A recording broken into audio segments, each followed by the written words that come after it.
Didn't realise that was Lewis. You're lucky it didn't shoot across. I think I'd had enough experience, wouldn't you? But anyway, welcome to this Western Area Planning meeting, to both councillors and obviously to the members of the public. Before we start the meeting, can I remind you of the fire procedure, which is on the screen behind me, meeting point over in the car park at Waitrose. Could you also make sure, please, that your phone is turned to silent? And finally, and I'm the right one to talk, can you make sure that councillors, that you speak into the microphone and that your cards are in properly so that everyone can hear what's going on?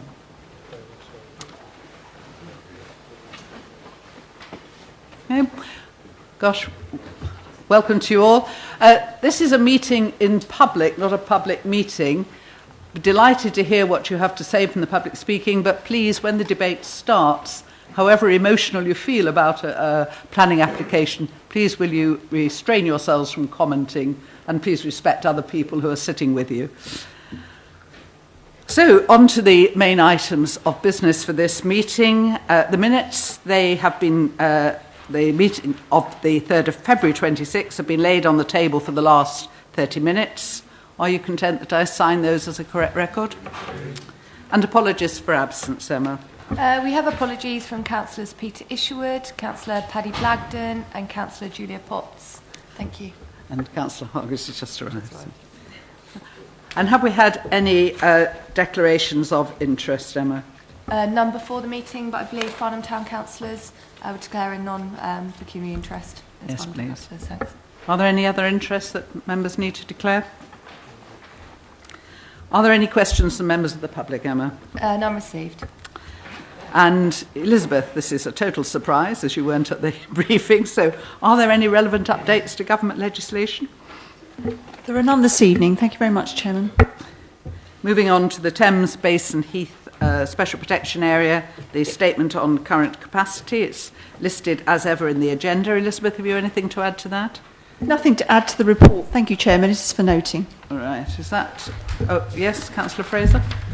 I would like to ask, please, where the figures that I requested 2 months ago are.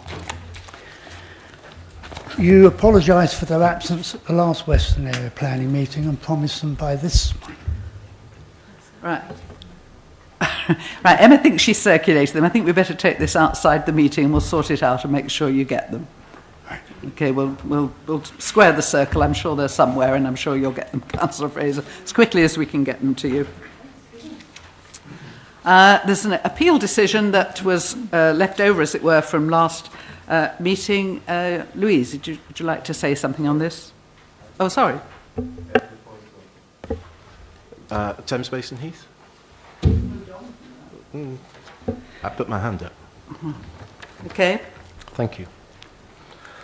Last night's executive meeting approved the 2016 revision to the avoidance strategy in consultation. If members were not aware of it, in the draft revised strategy, the officers state that they have evidence that sand capacity of Farnham Park is in fact almost double the 25.25 hectares stated in the agenda papers. Officers state that the evidence is in the results of the 2014 Farnham Park Visitors Survey. So obviously this committee has been using the incorrect figures for the past 18 months.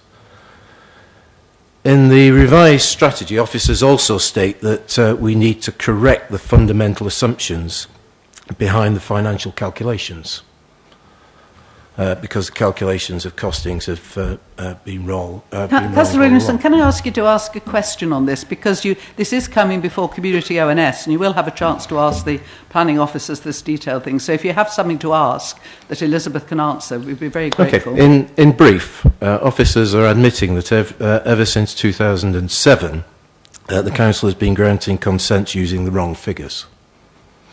So the SPA tariffs that Waverley has been charging developers have been wrong. Of course, now I'm assuming that if I ask directly, the officers will simply ask why we have we'll use the existing strategy that we can use.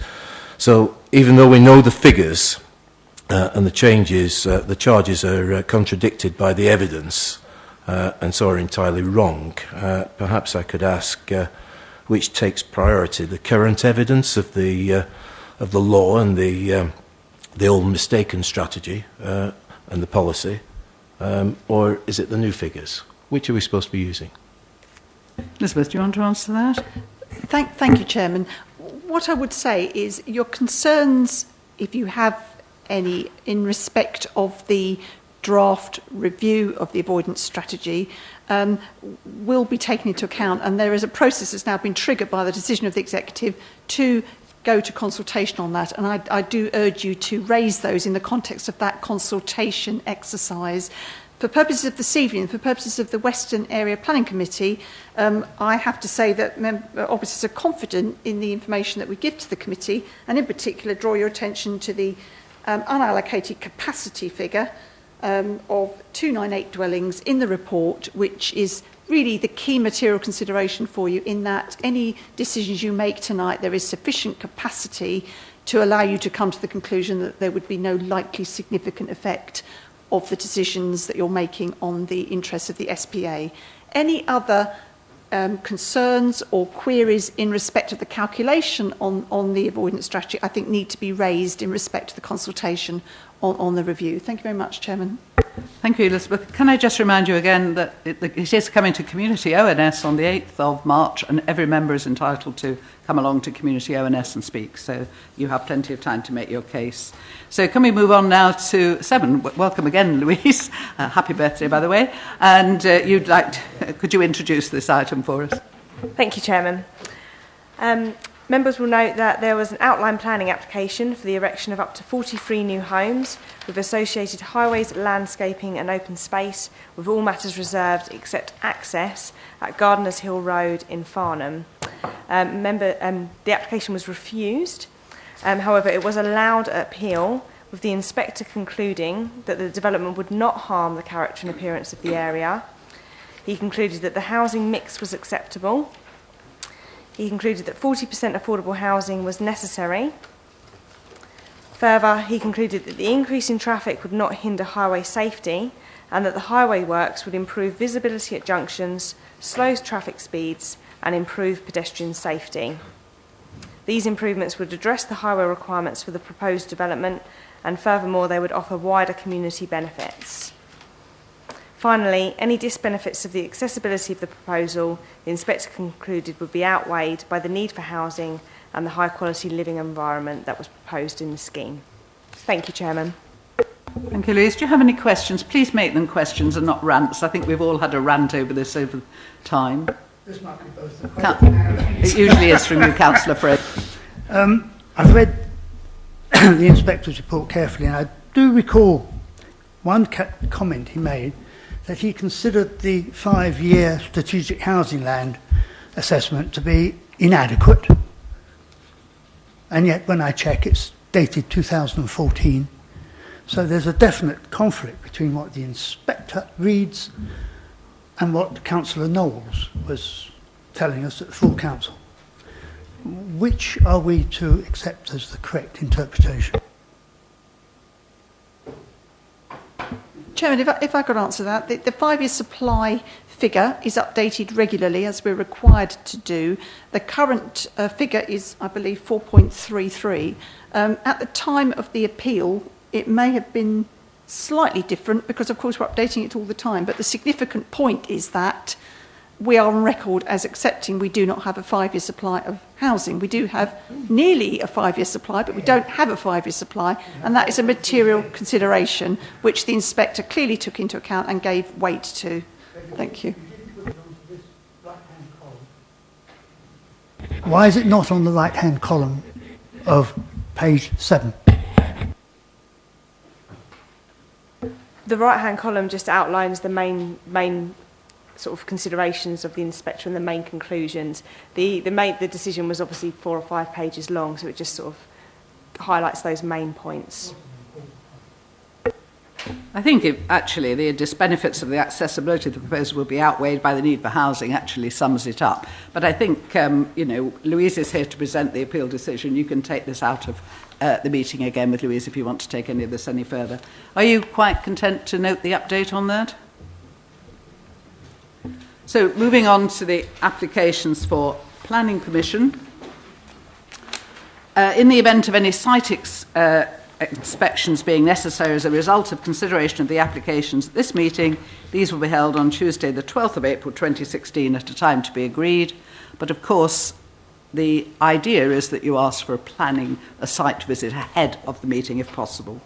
So moving on to the first item, which is item A1, WA 2015-2147, change of use of land from the purpose of agricultural to equestrian use, and the erection of a 5-loose box stable building for the purposes of keeping horses at land east of Bridleway 186, centred coordinates 486985, 147072, Crooksbury Road in Farnham, GU10 1QF. Gemma, would you like to introduce this, please, to the committee? Thank you, Chair. The site lies to the south of Crooksbury Road and is accessed through a bridleway that runs from the north along the west of the site. The site currently comprises agricultural land and slopes down towards the south. Planning permission is sought for the change of use of the land from agricultural to equestrian use and the erection of a stable building comprising 5 loose boxes and associated hard standing. The proposed stable building would be located in the northwest of the site.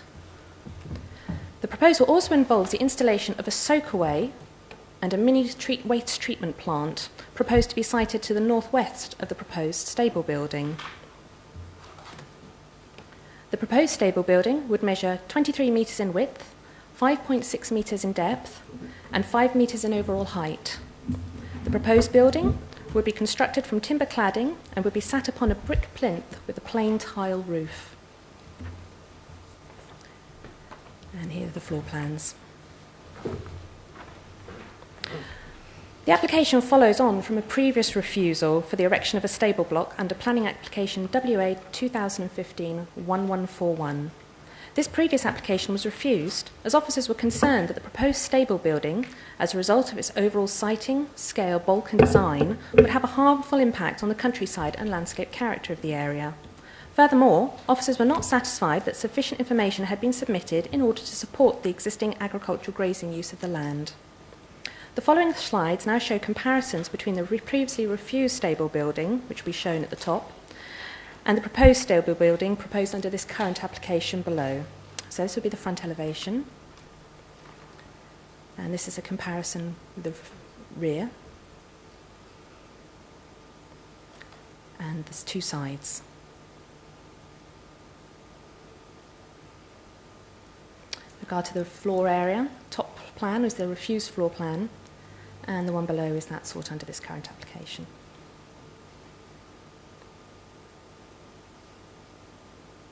Here are some photos of the site. This is looking from the site towards the neighbouring property. This is the west side elevation of Woodside in the background. We're looking towards the north of the site from the public bridleway to the west. And this application is taken from within the site, and the building adjacent is the one to the land in the north. This would be the approximate siting of the soakaway and the mini treatment package. And another photo from inside the site, this would be the approximate location of the proposed stable building and the hard surfacing. Looking to the left of the slide, the matters of principle and technical opinion are the principle of development, having regard to the fact that the site lies within the countryside beyond the green belt, where equestrian use of land is not uncommon. The loss of agricultural land, having regard to the technical opinion of the Council's agricultural consultant, and that the proposed change of use of the equestrian land would not result in the loss or alienation of the most versatile land, agricultural land, and that the land would not lose its capability to be reverted back to agricultural use. Highways and public bridleway, again noting the County Highways Authority has raised no objection to the proposal, subject to a condition to secure visibility displays. and the opinion of the County Rights of Way officer, who has raised no objection to the proposal, again subject to conditions. Flood risk and surface water damage, in considering the technical opinion of the Environment Agency in relation to flood risk and groundwater protection, and the technical opinion of the League Local Flood Authority relating to surface water drainage, both of which raise no objection to the proposal subject to conditions.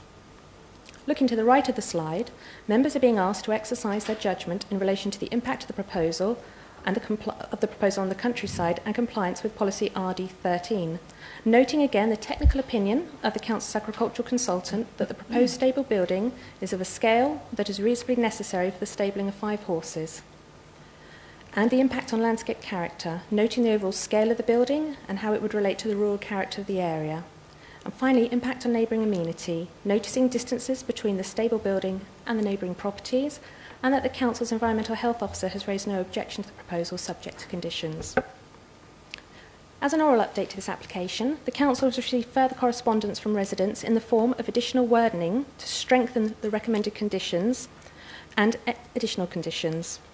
Officers have fully assessed this submitted list of amended and additional conditions, and whilst the additional conditions suggested would fail the tests of the MPPG and that they would not be enforceable, the recommendation made to strengthen condition 3, which is on page 35 of the agenda, by referring to the stable building and the associated hard surfacing and land, is considered to be reasonable to amend. The recommendations to strengthen condition 9 are not considered to be reasonable, as structures and activities are controlled by other conditions. The recommendation is therefore set out on page 33 of the agenda that, subject to conditions 1 to 2, as set out on pages 33 to 34, amended condition 3, as per this oral update, to include the associated hard surfacing and land, conditions 4 to 11, set out on pages 34 to 36, and informative 1 to 5, set out on pages 37, that permission be granted. Thank you, Chairman. Thank you, Gemma. This item is subject to public speaking, and I understand that the procedure has been explained to the speakers. So firstly, could I ask the objector, Guy Morpus, to speak first, please? Good evening. 4 minutes from when you first started. Thank you. Good evening. I'm here on behalf of local residents, many of whom are here themselves. This is Mr. Searle's third application in relation to this land in the past year. The previous 2 have been turned down, and he hasn't appealed those refusals. The planning officer in her report has noted that the question for this committee is whether the previous objections that led to refusal have now been overcome. And she concludes that they have been for 2 reasons. One is there is a justified need shown, and 2, there is no significant harm to the countryside. Now, examining each of those questions, there are 3 reasons why we say there is no justified need. The first is that Mr. Searle, the applicant, has been using this land for grazing horses for many years without any shelter, let alone a structure of this substantial size. Second, he applied a year ago to build a barn on this land to store farm machinery. It was a structure very similar in size and design to the current stables. That was turned down. There was no mention in that application of any need to graze or protect horses who were on the land at the time.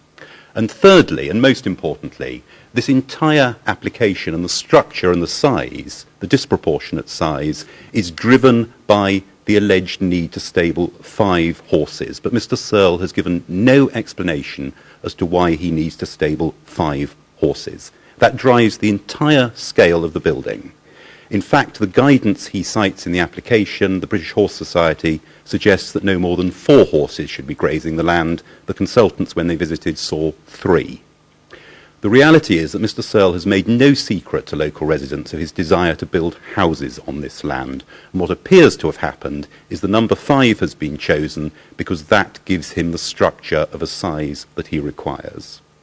Gets things entirely the wrong way round. There is no required need for this stable, this disproportionate stable. It fails the first limb of the planning officer's test, and that on its own is a reason for refusing it. Now, moving on to the second limb, this is in an area of countryside next to a well-used bridleway that's part of the North Downs Way.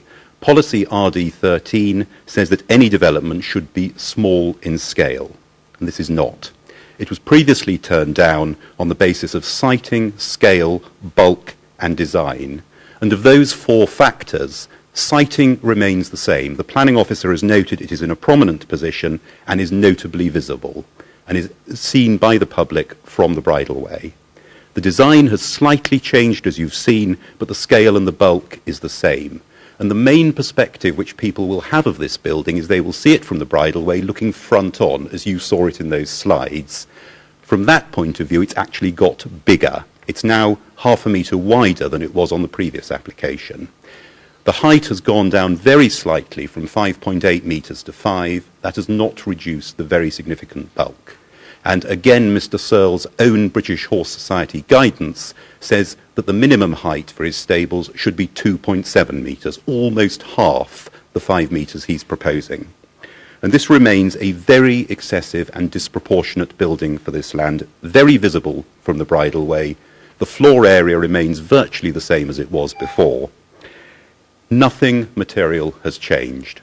Applying the planning officer's second limb of the test, nothing has changed. That, again, is a good reason for refusal.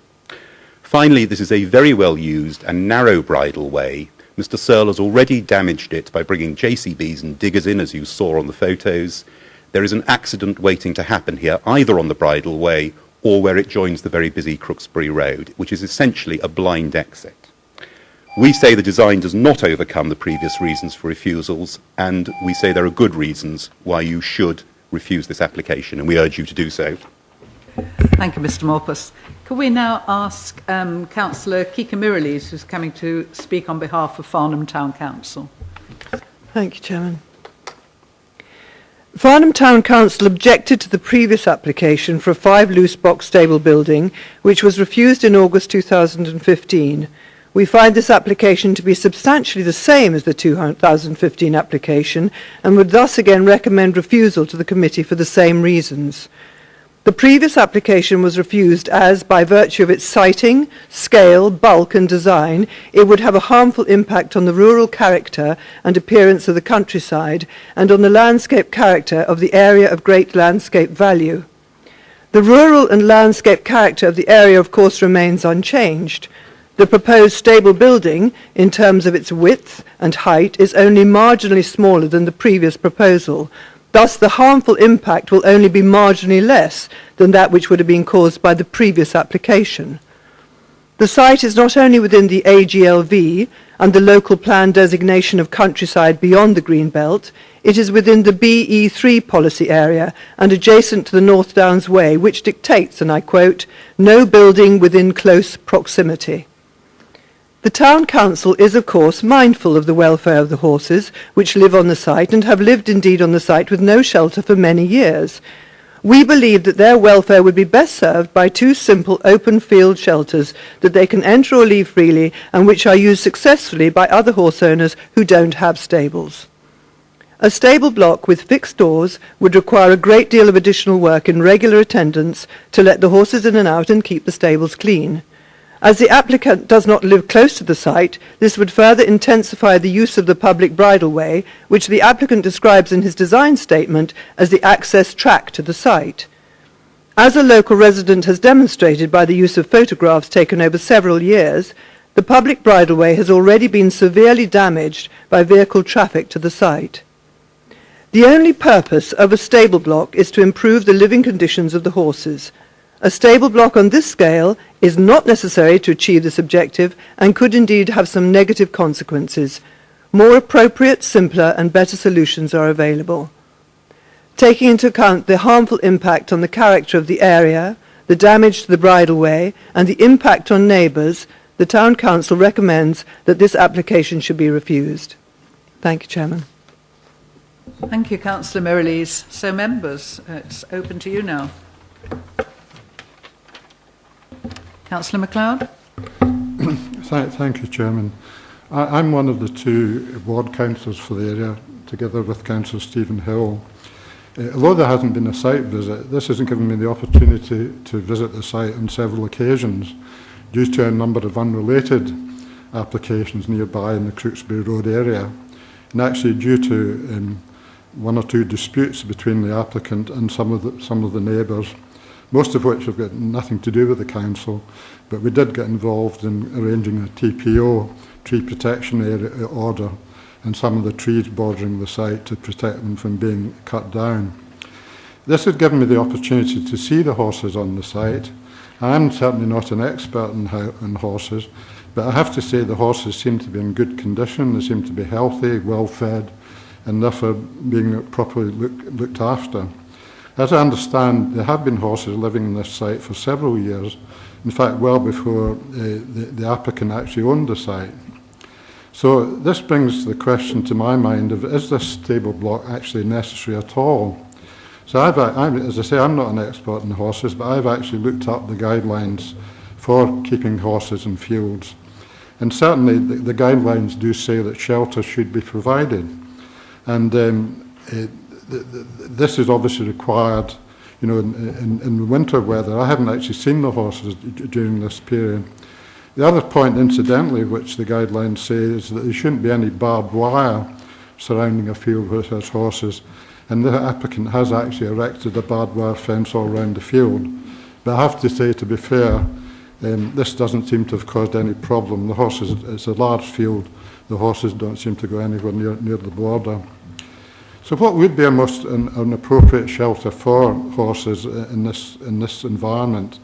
I have sought advice from friends in relation to actually owned horses, and they advised me the appropriate sort of shelter would be two simple and movable open shelters that the horses could move in and out of, and that would give them the appropriate protection in bad weather.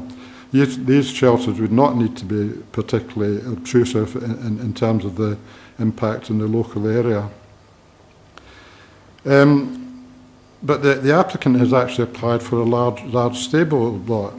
Is this actually an appropriate solution? Again, people who keep horses advise me that this is not appropriate unless you live near to the stable block, unless you employ staff to be looking after your horses, your race horses or perhaps show jumping horses that might be appropriate to keep in this sort of accommodation. This applicant doesn't live nearby to the proposed stable block, and this has a couple of consequences. The stable block obviously has doors on the roof boxes, so the applicant or people working with them will have to visit the stable block 2 or 3 times a day to let the horses in and out. You'll also need to, for the welfare of the horses, clean out the stables regularly. This will all increase the intensity of the use of the bridleway. The applicant refers to the bridleway as an access track to his site. In fact, it's not an access track to his site. It's an important public bridleway which links Crooksbury Road to the North Downs Way. In my view, it's just not appropriate for this sort of this sort of building to be built in this area. It is in a sensitive area. It's within the AGLV. It's close to the North Downs Way, and it's bordered by a public bridleway. In my view, a stable block is just not necessary for the purpose of providing shelter for these horses. I'm also concerned about the impact on the bridleway. As had been said already, photographs taken by local residents show the damage to the bridleway that's happened already, and the further intensification of the use of the bridleway will make this worse. I'd like to thank the officers for the conditions that they've put on the site, and if I certainly don't want to see this approved, but if approved, they have produced a good range of conditions, and I thank them for also considering the conditions put forward by residents and incorporating those which is reasonable to incorporate and it could be enforced. So in summary, I would strongly oppose this recommendation, and I urge the other members of the committee to do so. That concludes my remarks. Thank you, Chairman. Thank you. Councillor Hill?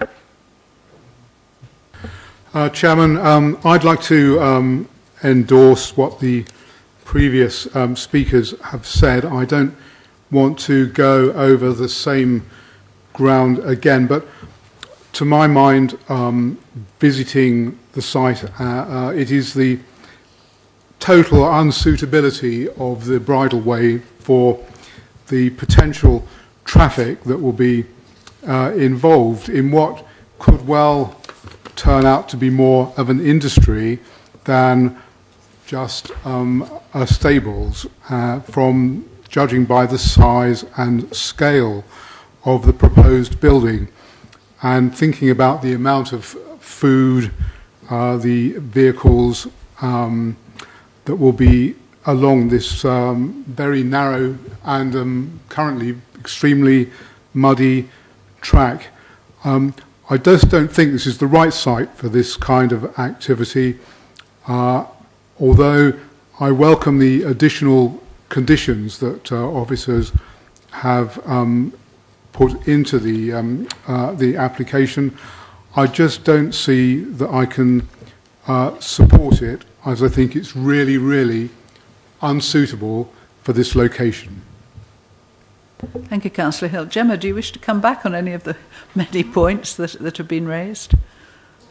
Thank you, Chair. In response to the site lying within Policy BE3, the site is in the countryside, and Policy BE3 is a development control policy. So we think, well, we know the site isn't within the Policy BE3 area.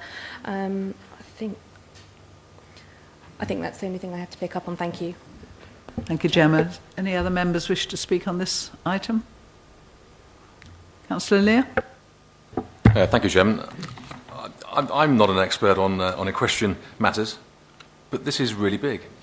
And I'm, again, knowing the area, I'm just not convinced on balance that actually it's appropriate either, because it's so big and it's almost a hotel for horses, which is enormous. And so on balance, it just feels wrong for the area for me. So, thank you, Chairman. Thank you, Councillor. Does anyone else wish to speak, or shall we move straight to the recommendation?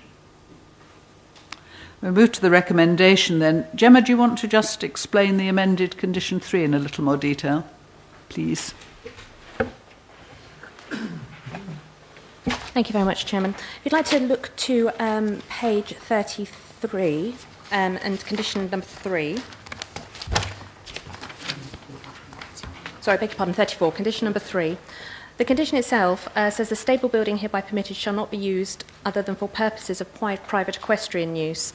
We look to strengthen that condition by adding the words stable building and the associated hard surfacing and land to that condition. Thank you, Chair. Thank you. So with that, what's the word I'm looking for? Enforced condition, strengthened condition. Can I put the recommendation that subject to conditions 1 and 2, that amended condition 3 that Gemma's just explained, remaining conditions 4 to 11, and the informatives 1 to 5 as set out on pages 33 to 37 of your agenda, that permission be granted. Can I see all those in favour of granting permission, please? That's none. Thank you. And those against granting permission? That's unanimous. So I take it there's no abstentions. So we now need a revised recommendation, please. Would somebody like to offer me a revised recommendation?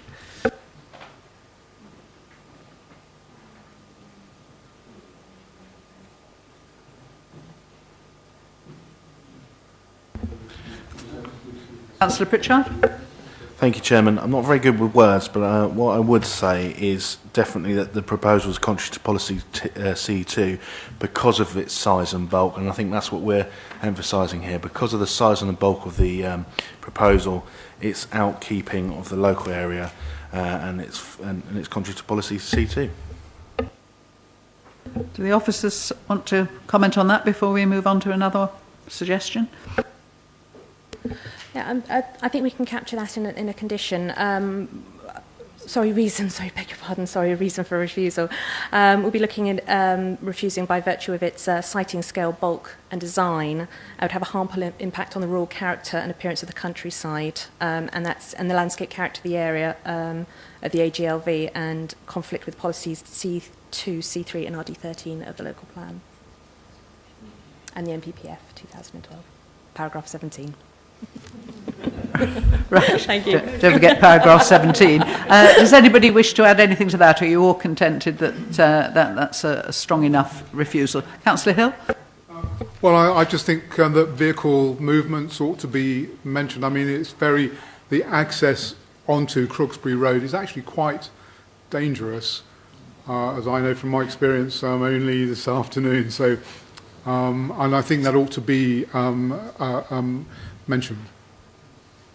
Is that possible, officers? I was just about to say, the application has not raised an objection from the Highways Authority or the Rights of Way Authority.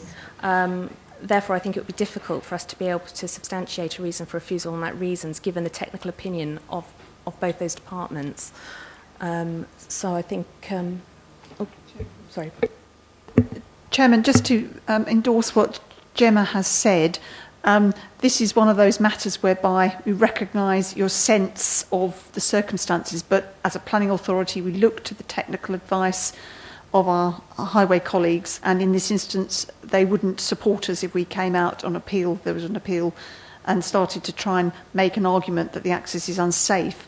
What I would draw your attention to, though, is on page 17 you'll note that the County Rights of Way officer commenting on the impact on the bridleway has raised some concern about the likely intensification of use, and what I suggest you do is perhaps incorporate those concerns within your first reason for refusal. You have a holistic concern about the impact upon the countryside, including the impact upon the right-of-way, which will pick up on those concerns that the Rights of Way officer has indicated. And hopefully that will encapsulate your concerns about the impact on the bridleway.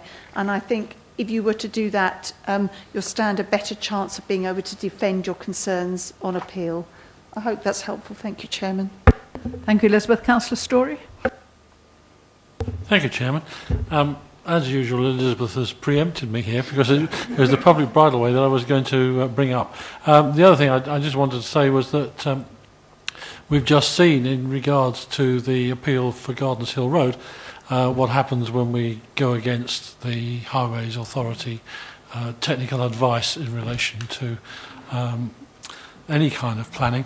And so, although I have sympathy with Councillor Hill's suggestion, I think we would be counterproductive to include it. Yes, and I think, Elizabeth's suggestion sort of incorporates most of what we want to say. Councillor MacLeod, did you wish to come back? Just to inquire if it's possible to incorporate in the reasons the points that I made, that this stable block is just not really necessary for the purpose. I don't know if it's possible. I see you shaking your head. Okay, I will back down on that one. The reason for that being, Chairman, of course, that is why we consult our consultants on this. We're not experts on what constitutes agricultural need, and we pay for that service and ask them to advise us objectively as to whether or not they feel as agricultural experts there is a genuine need. So we have exhausted that argument. I appreciate the concern, but I think it would be unwise to disagree with that opinion in principle. Thank you. Thank you, Elizabeth. Can we move then to the revised recommendation? Gemma, can you remind us what our reasons for refusal are? The recommendation now is to refuse. For the reasons, Gemma, please. Sorry, if I could just get some clarification. Were we also looking to refuse on the intensification of the bridleway? Is that... Oh, members are happy? Incorporate... Yeah, to incorporate that. So, just the reason then, the proposed development, by virtue of its siting, scale, bulk and design and intensification of the bridleway, would have a harmful impact on the rural character and appearance of the countryside and the AGLV, conflicting with policies C2, C3, RD13 of the Waverley Borough Local Plan and paragraph 17 of the MPPF. Thank you, members. So can I have all those in favour of the recommendation to refuse for the reasons just outlined by the officers? That's unanimous. Thank you, members. That application has been refused. Moving on then... Oh, just give gallery time to empty.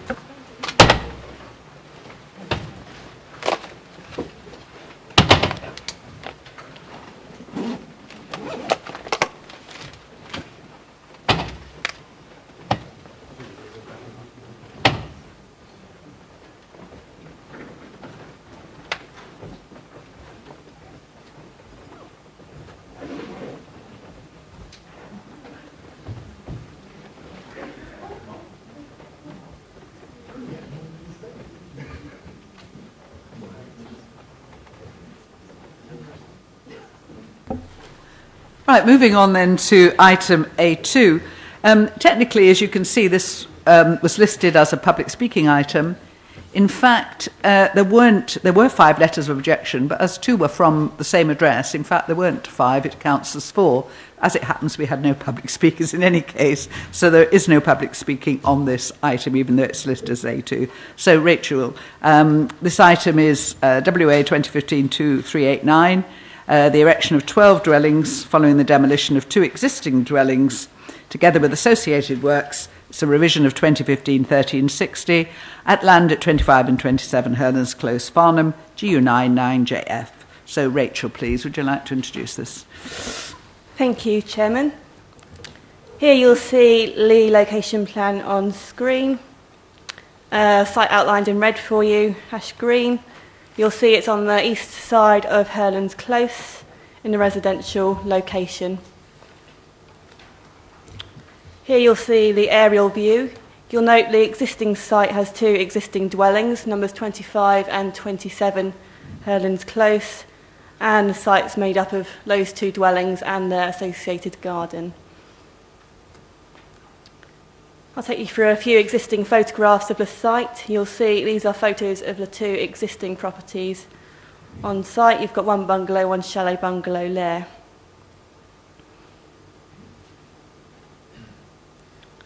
Here you've got some more photos of the existing site. On the right-hand side, you're looking towards, top right, looking towards the rear. You'll see on the left-hand side of the photographs the back of the properties on Penfold Croft, which face the development site. And you'll see the boundary treatment is a combination of the brick wall and close board fencing. Here you've got some photographs of the surrounding area. Top left is directly opposite the site of existing business use.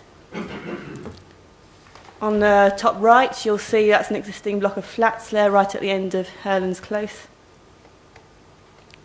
And on the bottom, you'll note the entrance to Penfold Croft, which is just adjacent to the site.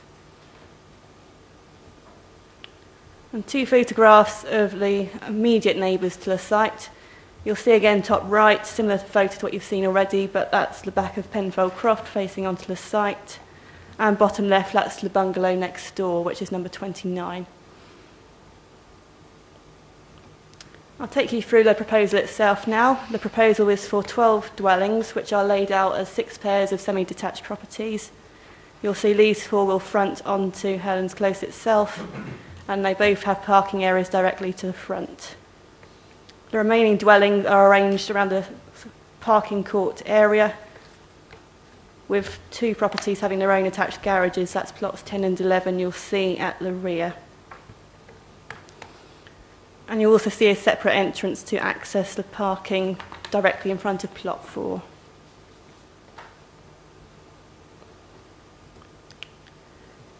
This is the proposed street scene.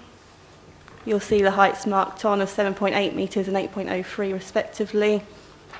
And you'll note it would sit next to the existing bungalow at number 29. These are the proposed elevations for plots 1 to 4. To give you some perspective, these are the dwellings that would face directly onto Hernans Close. You'll see on the left-hand side, that's plots 1 and 2. At the top, the front and the side elevations, this being the front and at the side. And at the bottom, the rear and the side elevations. And on the right-hand side, you've got plots 3 and 4. Same arrangement, front and side elevations at the top and the rear and side on the bottom. These are the central plots, that's 5 and 6 and 7 and 8. You'll see on the top right of the screen, I just marked that on the plan as to where they sit on the layout. And below again, you will see on the top the front and side elevations for each and the rear and side elevations. You'll see all the dwellings proposed are 2-storey in form. And we're now looking at the rear row of housing, that's plots 9 and 10 and 11 and 12. Again, you'll see the position marked on the top right-hand side of the screen. The front and side elevations are on top of the screen and the rear and side at the bottom.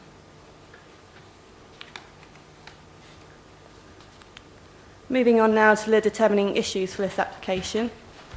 The matters of principal and technical opinion are the principle of development, highways and parking, the proposed housing mix, the housing land supply, the effect on the SPA, and surface water and drainage.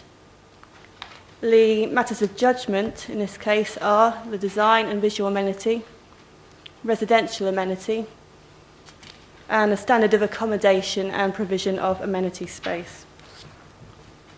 In summary, the proposal will provide a key role in increasing housing supply within a sustainable location in a developed area of Farnham.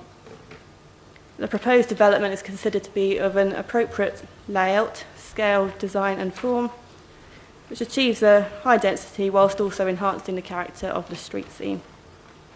The proposal will be acceptable in terms of residential amenities, highway safety and parking.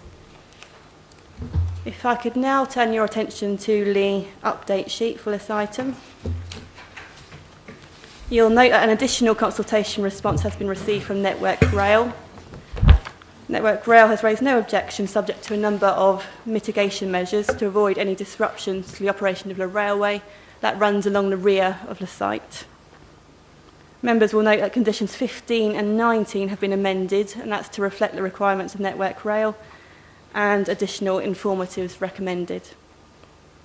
An additional consultation response has been received from Thames Water, and that's raising no objection.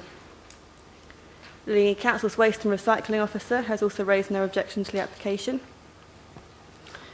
The Surrey Police Crime Prevention Design Advisor has commented and has advised that many of the principles of the Secure by Design are present in the layout of the development.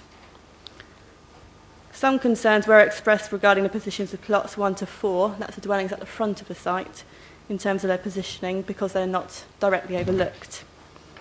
However, officers have considered those comments, and actually to change the orientation of those plots which front onto the street scene would carry significant disbenefits in terms of the impact on the character of the street scene.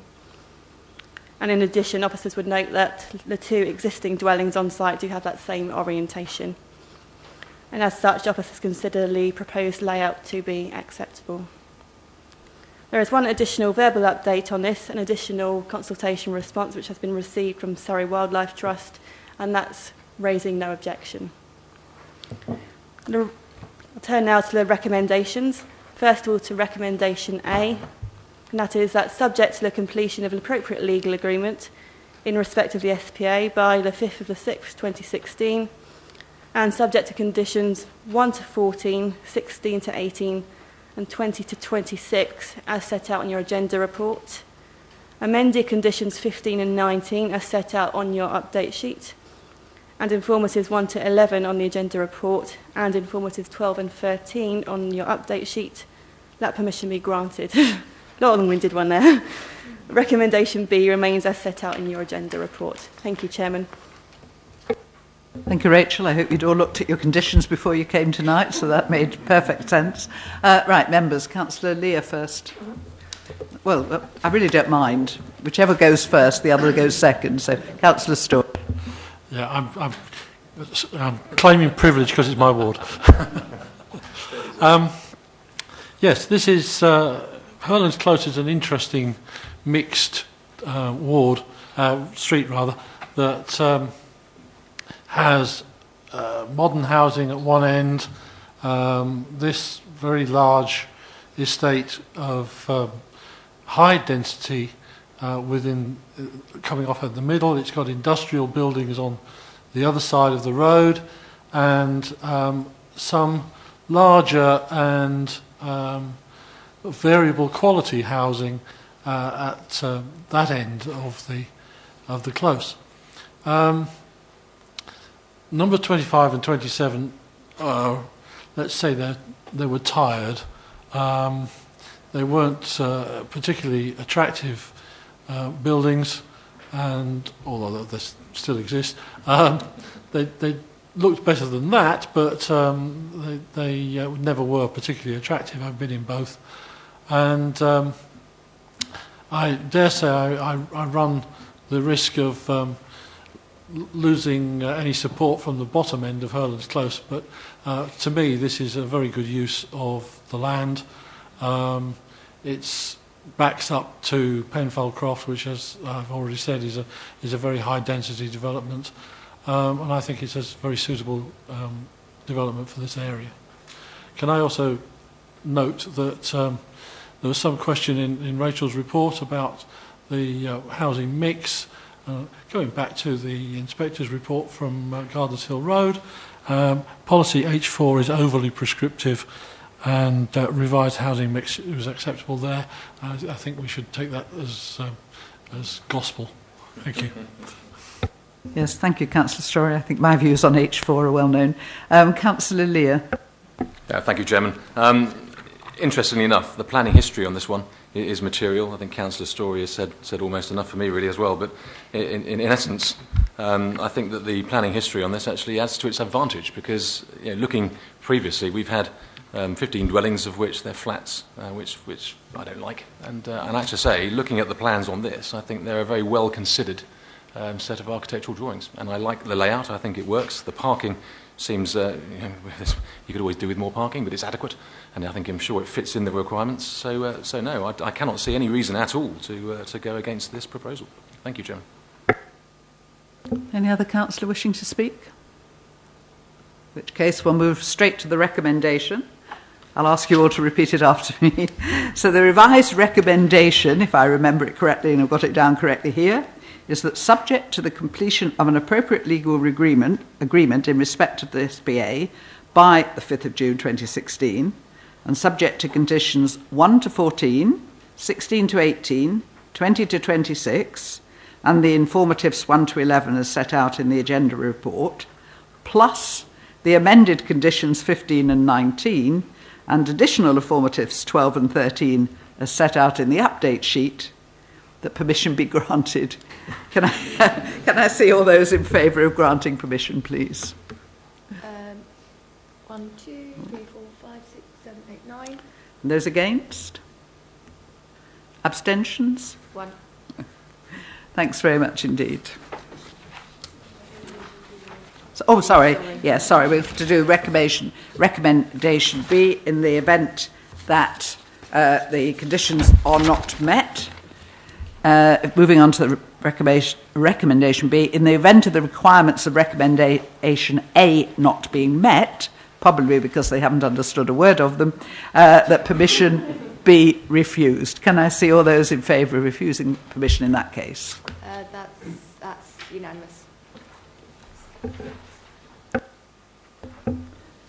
Right, thank you very much for that, Rachel. Moving on then to item B1, WA 2015-2185. This is the change of use, demolition and alterations to provide 12 dwellings at first and second floor level with ground floor entrance area and bicycle storage and refuse facility, which is an amended description, at 2 to 3 the Borough, Farnham, GU9 7NA. This as amended by plans received on the 19th of the 1st. I think we've all received a letter as well from Poundland, so we all know exactly which area we're talking about. So, Rachel, it's you again, is it? Yeah, thank you, Chairman. The application site, you'll recognise, is located on the northwest side of the borough in the town centre area of Farnham. Here we've got a proposed block plan, and you'll see some of it. And also marked on this plan is some of the adjacent land uses. The site itself, which you'll see from the elevation shortly, it's a 3-storey building with a ground floor forming a retail premises currently occupied by Poundland. The first and second floors, with the exception of existing flat towards the front of the building, are currently vacant, with their lawful use being also for retail floor space, but currently that's not in use by Poundland. Permission is sought for the change of use, demolition and alterations to provide 12 dwellings at first and second floor, together with the formation of a ground floor entrance area and the erection of bicycle storage and a refuse facility to the rear of the building. This amounts to a net increase of 11 units over and above the one existing flat. I'll now talk you through this plan in slightly more detail in terms of the surrounding uses, which you may or may not be able to read on screen. At ground floor level, you've got a shop and cafe immediately to the east, with associated office space at the rear of that. This plan I'm taking you through now is specific at ground floor level. You'll see a dwelling tucked in this corner just here, that's got permission recently. And similarly, the building just behind this faces the development, that's also recently had permission to change to a shop and cafe at ground floor and to residential, at first and in the roof space. This is an existing office building which is accessed from the back of, I think it's number 4 Castle Street. Moving to the western side of the building, there's an existing retail unit running along at ground floor. At first floor, on top of that retail unit, there are flats, and that's known as Caxton Yard, and they've got a residential terrace area as well, just here facing the existing building. I'll now take you through a few site photographs. Here, I'm sure you'll recognise the existing street scene. These are some photos taken of the eastern side, which is adjacent to numbers 4 and 5 Le Borough. Take you through these. On the top left, this is a building which has most recently got permission to go to a cafe at ground floor and to residential at first and in the roof space. That's marked on the plan just here. And this is the alley you can see on the centre of your screen. Similar view here, you'll see again that building with permission to be converted. On the left-hand side of the photo, this is where the proposed entrance to the building would be. Bottom left of your screen is the office building, which you'll see marked on the top right of the plan just here. The crosses you'll see marked on are actually denoting windows, both on the building and on the adjacent buildings as well. Moving on to the western side of the building, you'll see on the left-hand side of the screen, this is the residential, the terrace area I was referring to, which faces onto the existing building. And you'll see on the right-hand side of the screen 2 photographs of the alleyway on that left-hand side. Here are some photos of the rear of the building. That's the adjacent retail use. And this is a service yard, which is obviously used to service Poundland and would be accessed as well for the purposes of refuse collection. This is the ground floor plan for the building. The only real change to the ground floor is the formation of this entrance area just here, and that will serve flats 1 to 6. To the rear of the building, you'll see that there are two compartments proposed, and that's a refuse storage area and a bicycle storage. Moving now to the proposed first floor plan, where the majority of the flats are proposed.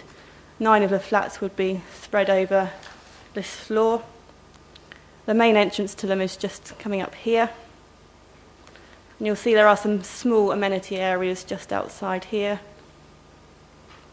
And again, a small roof garden here with views to the rear. It's a mix of 1 and 2 bedroom flats across the first and second floors. You'll also note that there's proposing the use of sort of inset balconies and screening in order to provide an acceptable level of amenity, having regard to the retail and residential uses which lie to the west of the building at the bottom of your screen. The same is proposed actually on the eastern side as well. Moving on to the second floor plan, you'll see there's 3 flats proposed at the second floor level. And that does include a small terrace area to serve flat 11.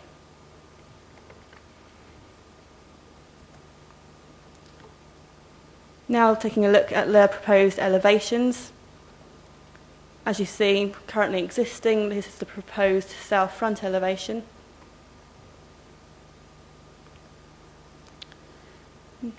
You've here got a comparison between the existing and proposed elevations on the western side. That's facing Caxton Yard.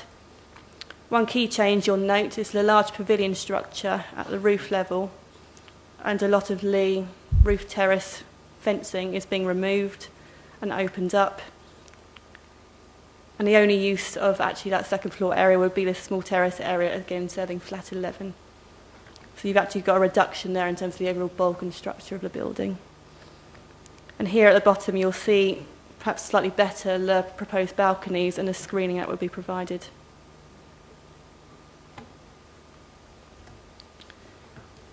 This is now looking at the proposed north, that's the rear elevation, and also the proposed south, which is the front/proposed entrance. This being the proposed entrance to the building. And you also see the proposed rear elevation just here.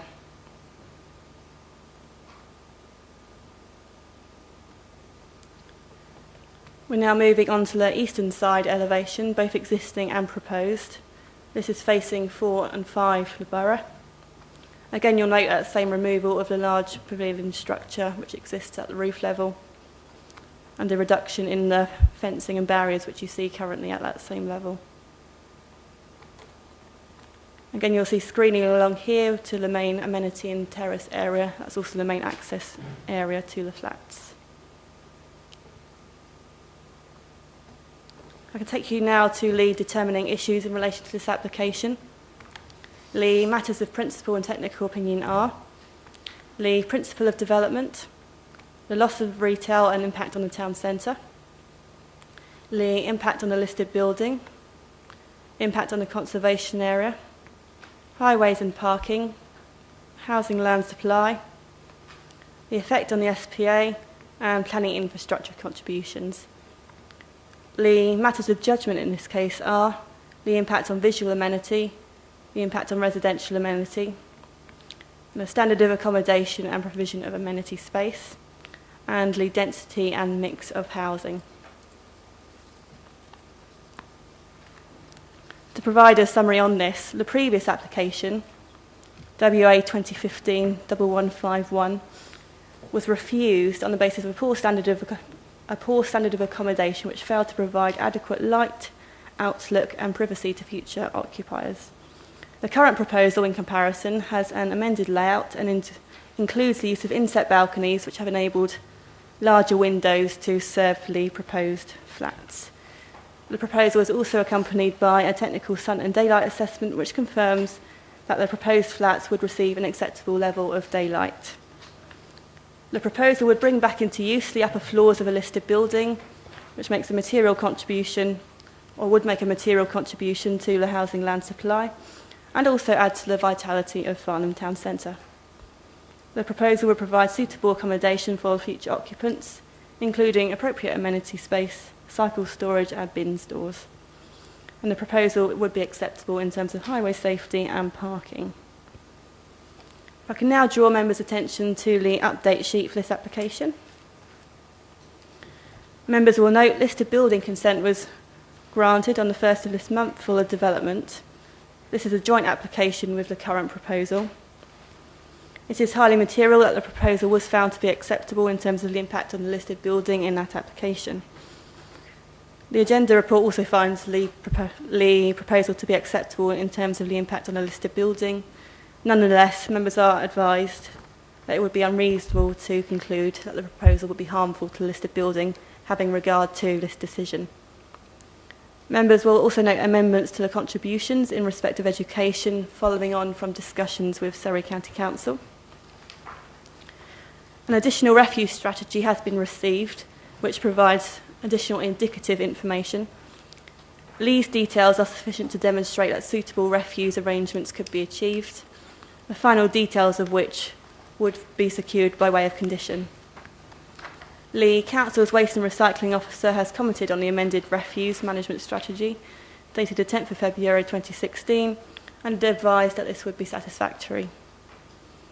The revised recommendation A is therefore that, subject to conditions 1 to 9 and informatives 1 to 6, as set out in the agenda report, and subject to the completion of appropriate legal agreements in respect of the SPA and planning infrastructure contributions by 5th of June 2016, and subject to consideration, and that should say the planning infrastructure contributions by the 5th of the 6th 2016, that permission be granted. Recommendation B is set out on the update sheet and remains as set out in the agenda report. Thank you, Chairman. Thank you, Rachel. Over to members. Mr. Councillor Williamson. Thank you, Carol. Chairman. I'm a great supporter of utilising commercial buildings, shops, the upper parts for residences in town centres.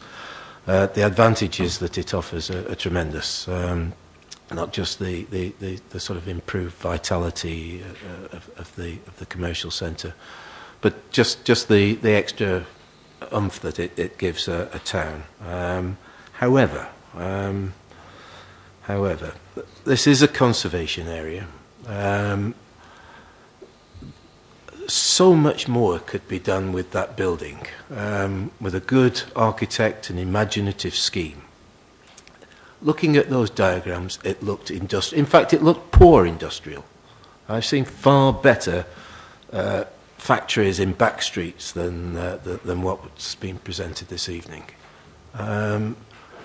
It would be a shame to do this to a respected building in Farnham, and I think it just deserves more. Councillor Pritchard.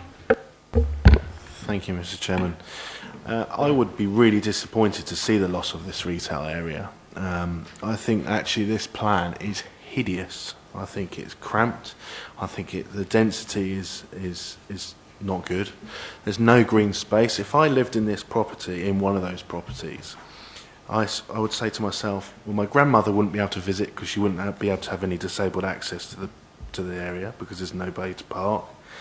There's nowhere for my children to play safely around the area. It goes right onto the main streets. I just think this is not a good plan at all, members.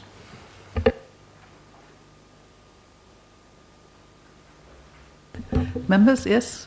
Councillor Story. Thank you. I wasn't going to speak on this, but I think Councillor Pritchard is perhaps missing the point.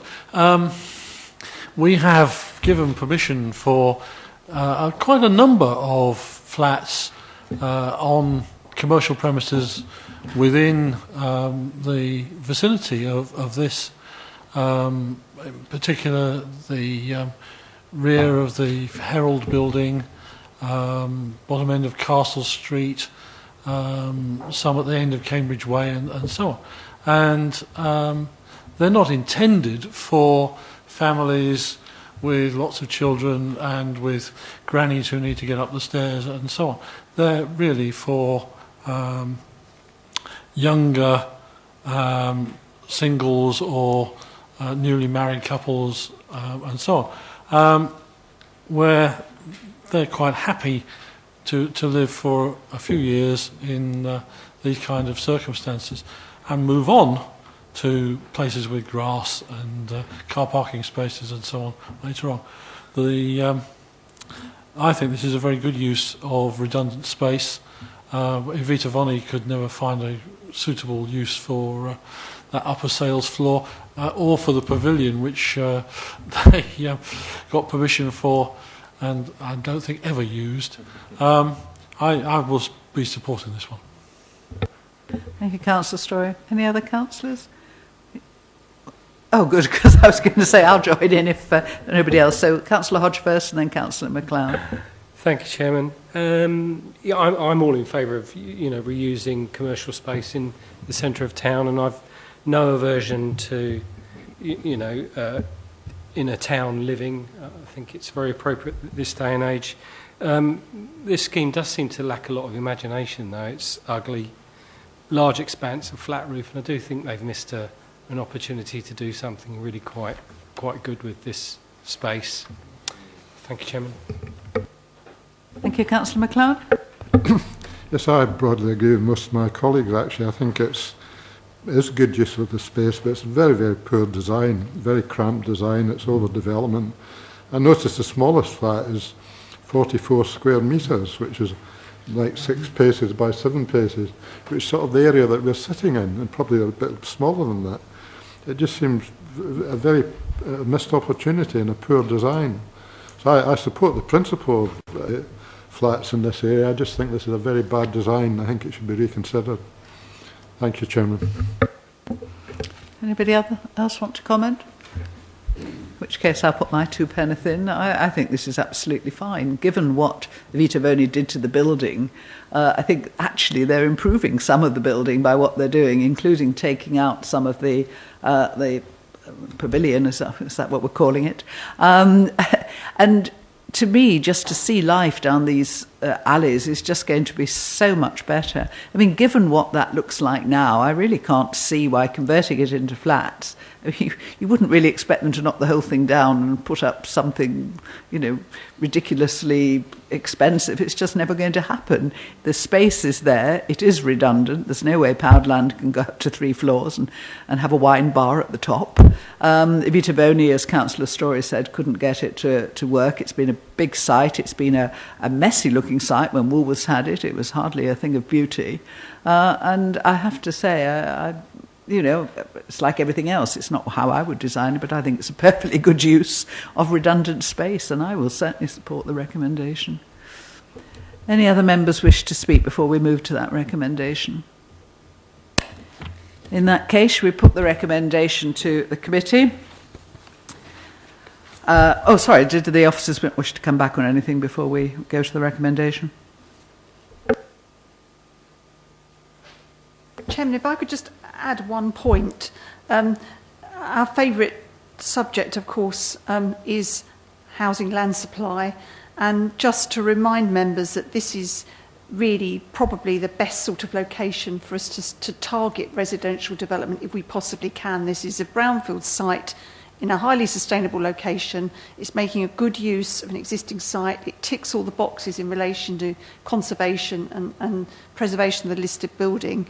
And it is an opportunity to realise quite a considerable number of units in a way which isn't, in the end, particularly harmful to other interests. And I just ask you to weigh that into the balance, because if we can make the best opportunity of this sort of site, is obviously taking pressure off the need to think about other opportunities. And I just ask you to take that into account, because it is a material consideration. Thank you, Chairman. Yes, thank you, Elizabeth. I mean, nobody could have put that better. We do have to find spaces for houses or dwellings, and I would certainly rather see them on these reused brownfield sites than on the outskirts of the town. Councillor Lillier? No, thank you, Chairman. I wasn't going to talk on it because I think Councillor Story covered it for me, but I don't like it. But I don't, it's in the middle of town, and I think you raise a very valid, salient point, in that actually it's a substantial site. And actually, the flats are small, but they're probably appropriate. So, on balance, I'm with Councillor Story, and I think for the right reasons. Thank you, Jim. Councillor Williamson? Thanks very much. It is in the middle of town. It's in the middle of a conservation centre. And you only get one shot at these things. We could go back to them. We could get a better design, which would sit far better in a conservation. We fight really hard to preserve the centre of Farnham. And monstrosities like this should not be allowed. Thank you. Strong opinions there. From the street scene, of course, you won't see any of this, so quite where are you going to get this view of the monstrosity? But Councillor Story, you wish to come back? I think you've probably just said it. I mean, it already exists. It already is a monstrosity, if that's what we're going to call it. It's not for us to say, well, we could do something better with this. We have to decide on what we've been presented with. And we've been presented with something which is usable. Councillor Lear? Thank you, Chairman. And to add more to that, if you walk through the back streets of Farnham and look at these buildings from the rear, none of them look attractive. None of them. I've walked through there. From the front, it looks very nice, but from the back, they don't. And this one isn't great now, and it's actually marginally better with this. That's an improvement. Thank you, Chairman. Just before I take Councillor Williamson again, I think we must draw this to a close. Once the more... No, I'm coming back to him. The more people that live in the town, the tidier and neater all these alleys become, and that is something you notice the whole time. When people live there, then the whole area rises, the whole tidiness, just life, all the, the whole area benefits from having people living there 24 hours a day. So to me, this is certainly where I would much rather see housing than anywhere else. But Councillor Williamson? Thank you very much, Chairman. Farnham is typified by alleys and yards. Some of them are very attractive. I mean, the Lion and Lamb. I mean, would you find that to be nasty and offensive? It's beholding on all the residents, and particularly people involved in planning in this committee, to try and improve the situation and to pass plans which improve the situation and do not detract and become a detriment to the town. Thank you. Right, thank you, councillors. I think we're going round in circles here, so I think we'll just put the recommendation, unless any of the officers have anything else to contribute. So the revised recommendation is subject to conditions 1 to 9 and informatives 1 to 6 as set out in the agenda report, and subject to the completion of an appropriate legal agreement in respect of the SPA and planning infrastructure contributions by the 5th of June 2016, that permission be granted. Can I see all those in favour, please, of granting permission? 1, 2, 3, 4, 5, 6, 7. And those against? 2. And any no abstentions, right. And I must put the other recommendation, recommendation B, that in the event of the requirements of recommendation A not being met, that permission be refused. Can I see all those in favour of that recommendation, please? Okay, that's unanimous.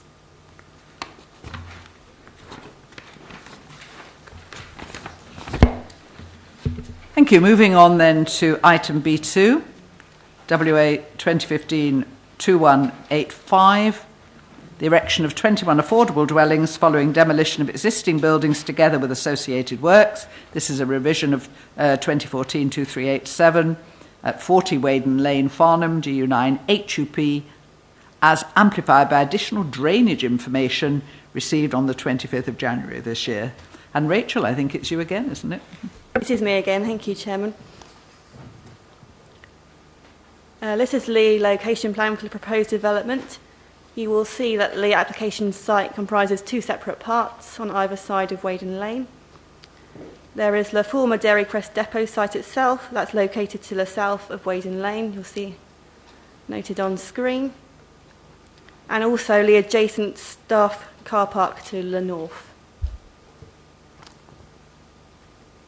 I'll take you through a few aerial photographs now, again pointing out the same. This is the proposed existing staff car park site, and this is the main depot site itself.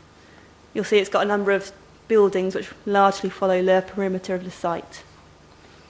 That aside, it's largely a residential area. Some further site photographs. On the top left, this is looking towards the adjacent car park site, and from within that car park site here. And on the bottom is looking towards the main site itself, the dairy depot, and you'll see the existing buildings shown. These are a few further photographs from actually within the site. In particular, you'll note on the top right the rise in land levels towards the rear and a single-storey building in that position. Again, on the bottom, you'll again see that change in land levels between the main site and its the rear part. These are some site photographs now looking towards neighbouring properties from the application site. Members may well recall this from a committee site visit sometime last year. These are the properties at 9 Chestnut Avenue. These sit on lower ground level than the application site, and you'll get some appreciation of that from this photograph. On the other side of the site, this is in relation to the Dairy Crest site itself, on the southern side, you'll see the properties on Green Lane. These in comparison are slightly elevated in comparison to the application site. I'll take you now through the proposed layout. You'll see the proposal is for 21 dwellings following the demolition of the existing buildings on site and associated works. On the northern part of the site, a 2.5-storey block of flats is proposed, which would accommodate 9 1- and 2 bedroom dwellings with associated parking and landscaping. On the southern side of the site, a total of 12 houses are proposed, and those are ranging from 2 to 4 bedrooms. And they'll be arranged as a mix of terraces, semi-detached and detached dwellings. The proposed boundary treatments on the site along the sides would be lowering the existing brick wall to 1.8 metres, and would also include a hedgerow actually inside that boundary as well. And that includes adjacent to the properties on Chestnut Avenue.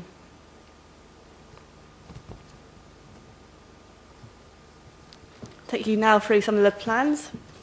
You'll see here the proposed street scene, and that's of the main southern part of the application site. Slightly faint on screen, but you should just be able to see the existing bungalow which sits next door, with a garage which sits actually immediately adjacent to the boundary with the proposed development. And you'll see the gap to the properties on Chestnut Avenue here. Turning now to the proposed elevations, looking to begin with at plots A1 to A3, you'll see the position marked on the top right of that screen, so these are fronting directly onto Waden Lane. And you'll see it's a terrace of 3. Moving now to plots A4 to 6, this is on the other side of the main of the proposed vehicular entrance, again fronting onto Waden Lane, albeit set further back with landscaping and parking proposed to the front. Again, you've got a terrace of 3, including dormer windows to the front and roof lights to the rear.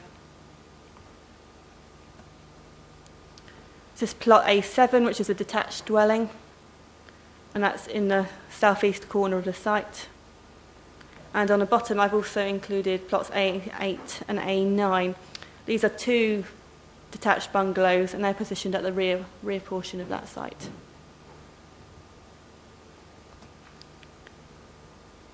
Turning now to the terrace along the side of the site, you'll see the position marked on the top right-hand side of the screen. Again, you've got 3 dwellings proposed, A10, 11 and 12. These being the front elevations, and at the bottom the rear elevations. These are the elevations for the proposed flats. It's worth noting that these are unchanged from the previous application. You've got a lot of information on here, but I'll try and take you through this comparison between the previously refused scheme and the current proposal. The number of dwellings remains the same at 21. The car parking space requirement is changed, and that's as a result of a change to the housing mix. So it actually rounds up to 28.5, which in practical terms is 29 spaces. The refused application had a parking requirement of 28. You'll see that the current proposal does have a shortfall of 1 parking space against that requirement. I've also got a comparison of the ridge height of plots A8 and A9.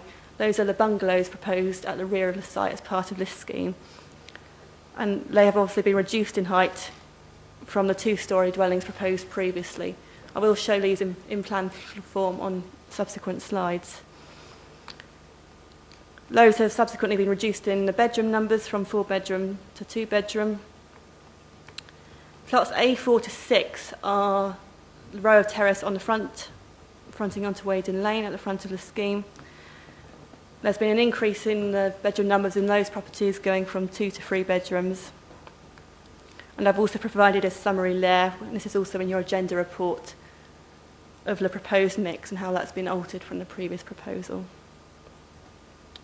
To give you a sort of visual illustration of those points, these are the previously refused elevations for plots A8 and A9. Again, that's the 2 plots that were at the very rear part of that site and were found previously to have adverse impacts on the properties in Chestnut Way. You'll see an extract from that table noting the reduction in the overall height, and at the bottom, there. Maybe 1 moment. Yeah, and at the bottom there, the proposed elevations for the bungalows as part of this scheme. Here are plots A4 to A6. They have been amended from the previous scheme, and that's to increase the bedroom numbers from 2 bedrooms up to 3. You see that's been achieved by the adding of dormer windows and roof lights. And there's also a slight increase in the ridge height.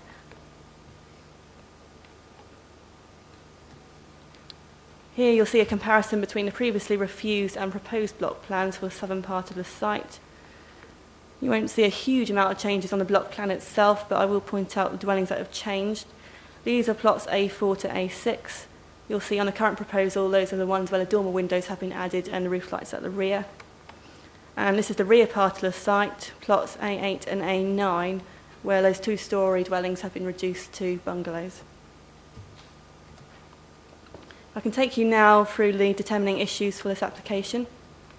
Firstly, the matters of principle and technical opinion are the principle of development, the housing land supply, the loss of the existing commercial and employment land, affordable housing, housing mix and density, highways access and parking, drainage, the effect on the SPA, and biodiversity.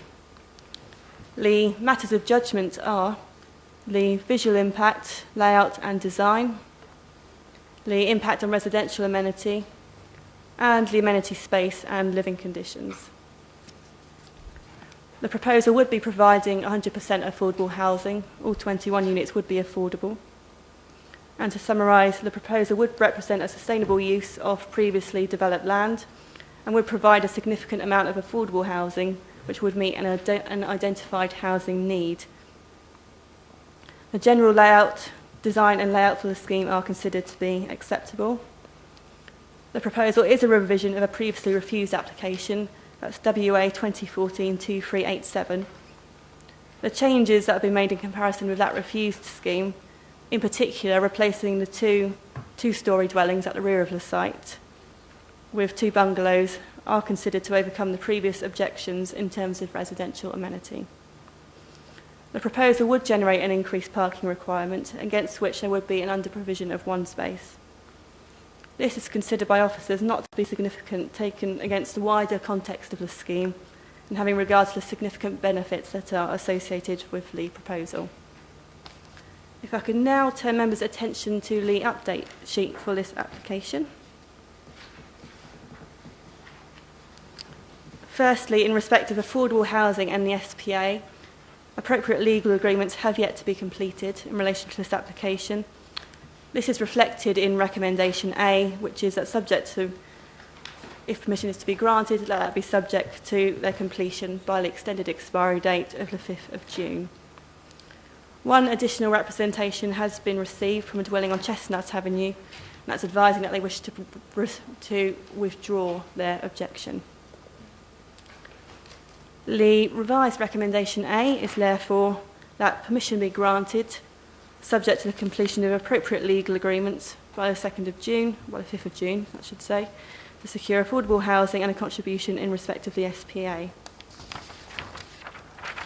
And subject to conditions 1 to 32 and informatives 1 to 11 as set out on the agenda report. Recommendation B is that in the event that requirements of recommendation A are not met, that permission be refused. That remains as set out on your agenda report. Thank you, Chairman. Thank you, Rachel. It's always you two, and they're going to fight it out again, aren't you? We'll take Councillor Lear first this time.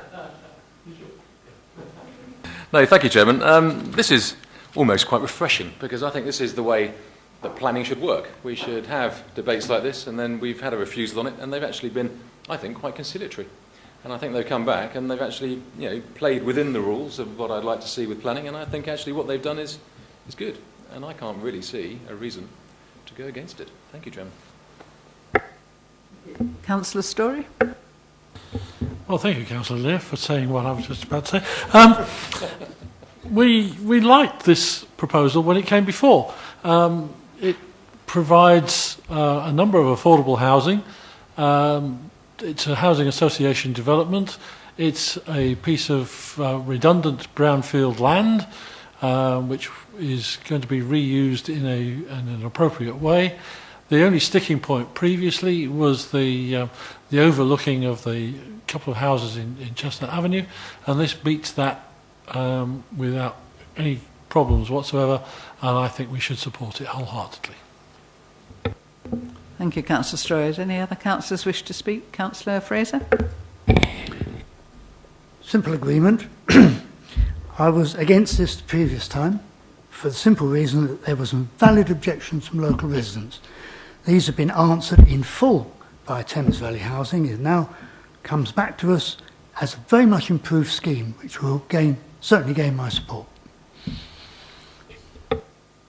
Thank you, Councillor Fraser. Can I just clarify one thing, Rachel? Just looking at the update sheet and the comment from the resident of number 5 Chestnut Avenue, and I seem to recall when I was looking for the landscape design that there was another letter from him saying that he was satisfied now that the wall and the hedge would give him the privacy that he was looking for. Can you just clarify that that's true? Yes, that is correct. I can confirm that. Thank you, Chairman. Any other members wish to speak, or shall we move straight to the recommendation? Right, that's nice and straightforward. So the revised recommendation A is that permission be granted, subject to the completion of an appropriate legal agreement by the 2nd of June 2016 to secure affordable housing and a contribution in respect of the SPA, and subject to conditions 1 to 32 and informatives 1 to 11 as set out on the agenda report. Have I missed something out? Yeah. Is it the 5th now? Oh, right. Can we just check the date on that? Sorry, Rachel. Thank you, Chairman. I've caused some confusion. I think the applicants have now extended the time frame up until the 5th of the 6th. So I'd suggest that we add to the 5th of the 6th. Erica, have you got anything else? No, just that it's fine. The date is fine. They want to complete by the end of March anyway, so it'll be completed by then. Okay, so we'll go for the 5th, shall we? Okay, so it's subject to the completion of an appropriate legal agreement by the 5th of June 2016 for all the reasons that I stated earlier. Is that recommendation? Oh, so can I see those people in favour of that recommendation, please? That's unanimous. Thought it might be. So can we move to recommendation B? That in the event that those the requirements of recommendation A are not met, that permission be refused for the reasons that are set out in your agenda. Can I see all those in favour of that refusal? Yep, that's unanimous. And that, I think, completes the meeting. So thank you, officers. Thank you, members. Have a good birthday when you get home, Louise. Raise a glass to the rest of us. And thank you very much indeed.